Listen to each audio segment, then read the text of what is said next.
नमस्कार. Share market Marathi या YouTube चॅनलवर आपल्या सर्वांचं हार्दिक स्वागत. आजच्या व्हिडिओमध्ये आपण शुक्रवार दिनांक 30 जानेवारी 2026 साठीचं इंडेक्सचं विश्लेषण करणार आहोत. मात्र या विश्लेषणाला सुरुवात करण्यापूर्वी मला तुम्हाला शेअर मार्केट मराठीच्या ॲपविषयी थोडक्यात माहिती सांगायची आहे. शेअर मार्केट मराठीचं ॲप आता Android आणि iOS अशा दोन्ही प्लॅटफॉर्ममध्ये उपलब्ध आहे.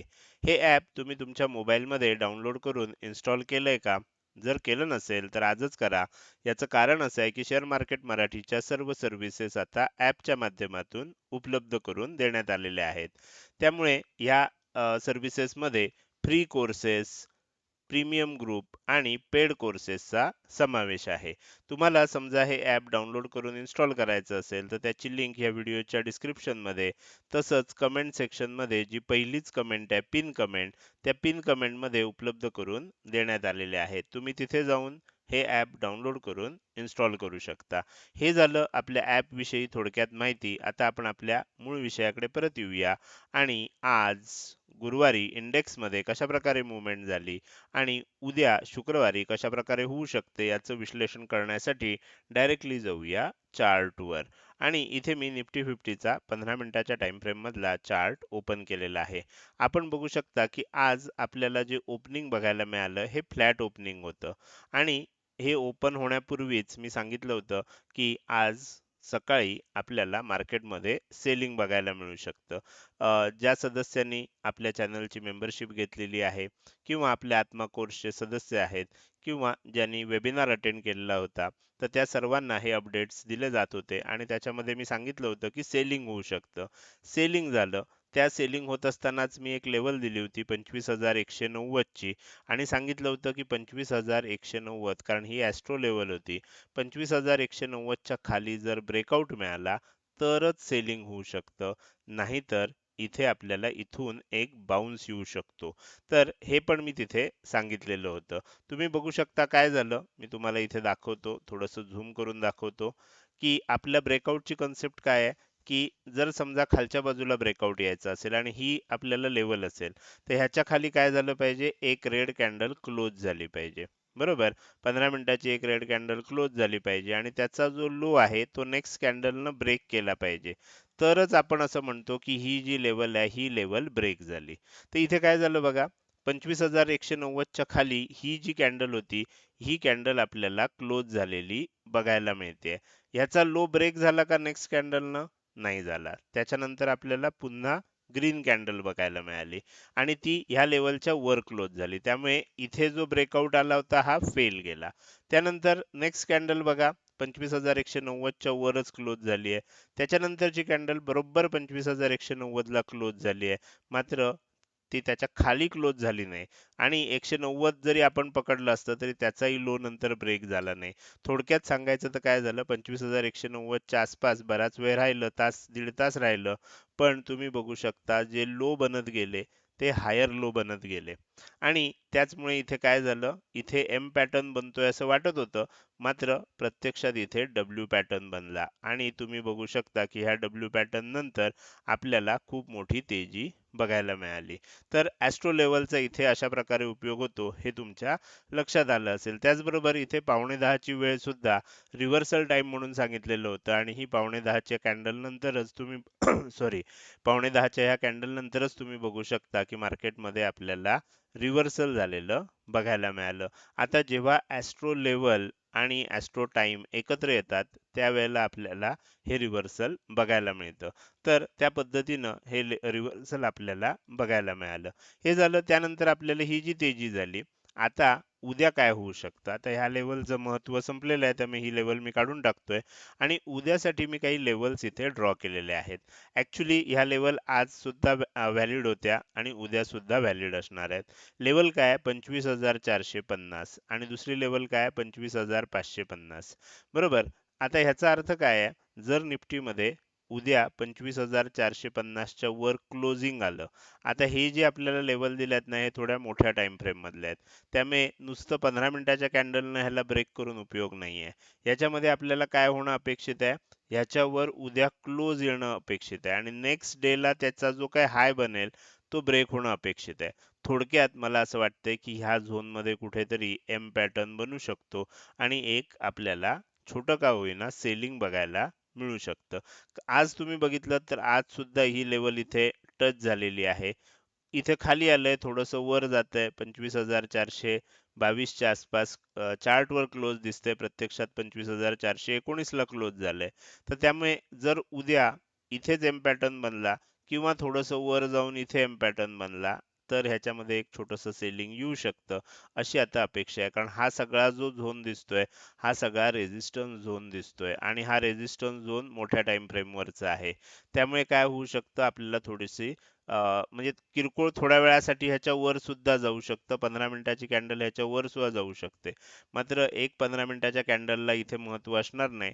आपल्याला डेली क्लोजिंग कुठे होतंय ते बघणं अपेक्षित आहे. ते आणि त्यानुसार पुढचं विश्लेषण करणं अपेक्षित आहे. तर ती गोष्ट आपल्याला लक्षात ठेवायची. पण हा झोन जो आहे 25,450 तो 25,550 हा आपल्याला रेझिस्टन्स झोन म्हणून पुढच्या 1-2 दिवसासाठी काम करताना बघायला मिळेल. आता उद्याचं जे मार्केट आहे ते झाल्यानंतर रविवारी 1 तारखेला सुद्धा मार्केट पूर्ण दिवस चालू असणार आहे.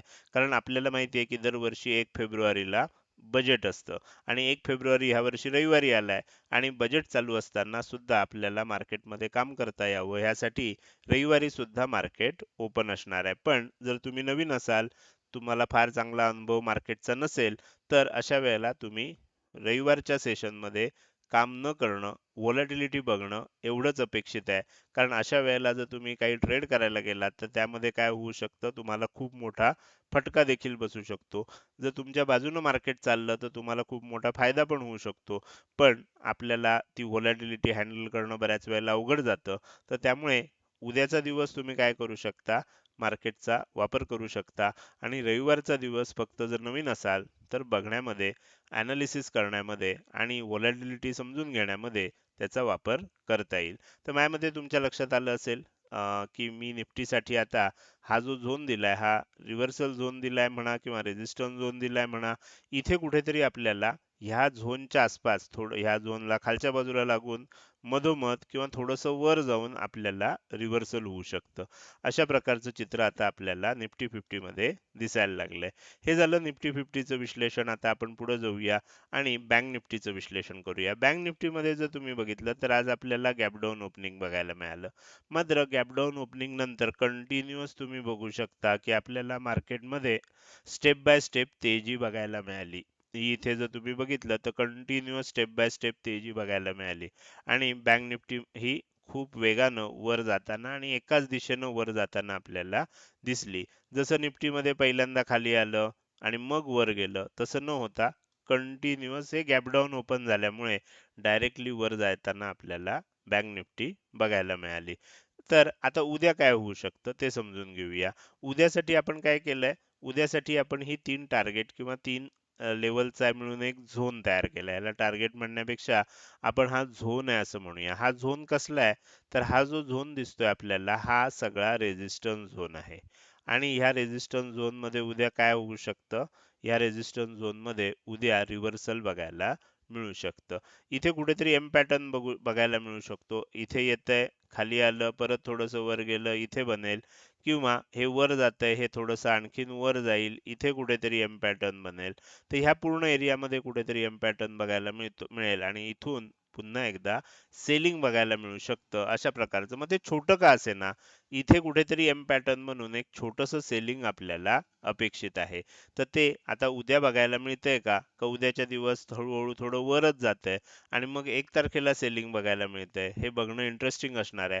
पण ज्या पद्धतीनं आपल्याला मार्केटमध्ये सध्या मूव्हमेंट दिसतेय, उद्या आपल्याला ह्या एरियामध्ये काहीतरी ऍक्टिव्हिटी घडण्याची आणि एम पॅटर्न घडण्याची शक्यता आपल्याला नाकारता येत नाही. दुसरी महत्वाची गोष्ट लक्षात ठेवा की जोपर्यंत एम पॅटर्न बनत नाही, म्हणजे आता इथे बघा छोटंसं सेलिंग आलं, हे सेलिंग आलं म्हणजे लगेच सेल करायचं नाहीये. एम पॅटर्न बनला पाहिजे. त्यानंतर काय झालं बघा, वर जाताना हा हाय मोडला म्हणजे एम पॅटर्न बनण्याची शक्यता संपली. हे सेलिंग आलं, पण वर जाताना हा हाय मोडला, शक्यता संपली. आता काय झालंय, हे सेलिंग आलंय, अजून वर गेलं नाही आणि हा हाय ब्रेक झाला नाही. तर जोपर्यंत एम पॅटर्न बनत नाही, तोपर्यंत आणि जोपर्यंत हाय ब्रेक होत नाहीत, ब्रेक होत राहतील आणि वर जात राहील, तोपर्यंत आपल्याला मोठं सेलिंग येणार नाही, ही गोष्ट लक्षात ठेवा. मात्र ह्या एरियामध्ये आता कुठेतरी आपल्याला हे जे शॉर्ट टर्म मध्ये होणारी जी तेजी आहे ती थांबेल आणि शॉर्ट टर्म मध्ये एक छोटं का होईना सेलिंग बघायला मिळू शकतं. तर हे झालं निफ्टी आणि बँक निफ्टी या दोन इंडेक्स मधलं विश्लेषण. आता पुढे जाऊन आपल्याला सेन्सेक्सचं विश्लेषण बघायचं आहे. मात्र त्यापूर्वी तुम्हाला शेअर मार्केट मराठीच्या चॅनल मेंबरशिप विषयी थोडक्यात माहिती सांगतो. आता शेअर मार्केट मराठी या यूट्यूब चॅनलवर तुम्ही सबस्क्राईब बटनच्या शेजारी असणारं जॉईन बटन क्लिक करून आपल्या चॅनलची मेंबरशिप सुद्धा घेऊ शकता. हे यूट्यूबचं फीचर आहे आणि त्याच्यामध्ये आपण 4 प्रकारच्या मेंबरशिप ठेवलेल्या आहेत. पहिली आहे ब्रॉन्झ मेंबरशिप, दुसरी आहे सिल्वर मेंबरशिप, तिसरी आहे गोल्ड मेंबरशिप आणि चौथी आहे प्लॅटिनम मेंबरशिप.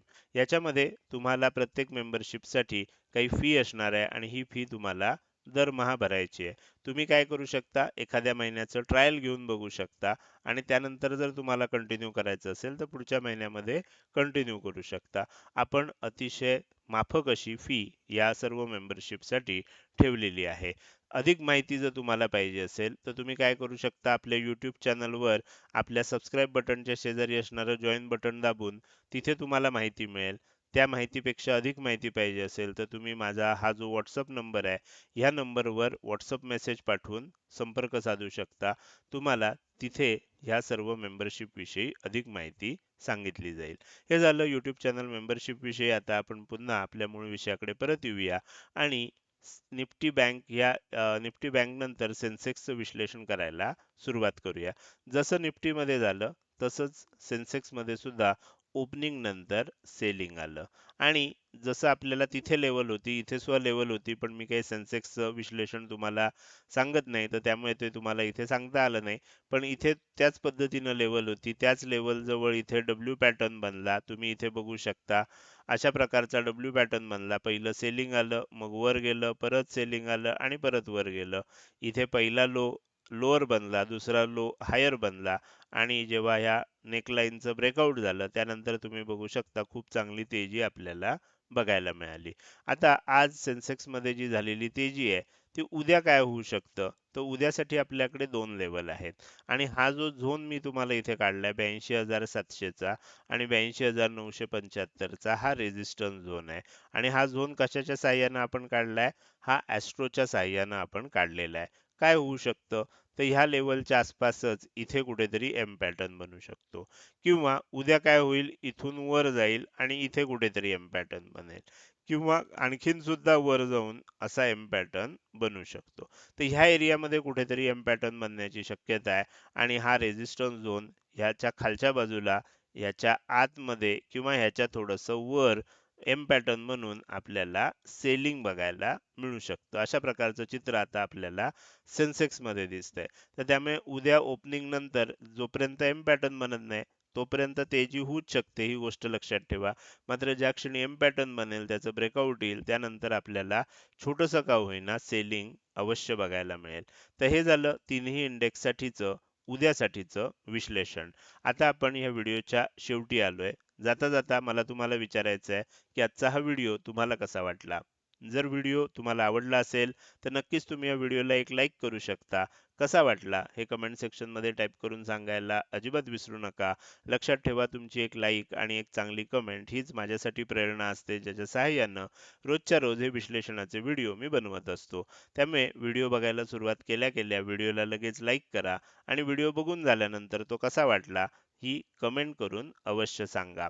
त्याचसोबत आजचा हा व्हिडिओ तुम्ही अजूनपर्यंत बघताय आणि अजूनही जर तुम्ही शेअर मार्केट मराठी आपल्या यूट्यूब चॅनलला सबस्क्राईब केलं नसेल तर कृपया सबस्क्राईब करा आणि शेजारी असणाऱ्या बेल आयकॉनला क्लिक करून ऑल असं नोटिफिकेशन निवडा. म्हणजे इथून पुढे रोजच्या रोज येणारे हे विश्लेषणाचे व्हिडिओ मी अपलोड केल्या केल्या तुम्हाला विनाविलंब बघता येतील. आजच्या व्हिडिओमध्ये मी इथेच आपली रजा घेतोय. धन्यवाद.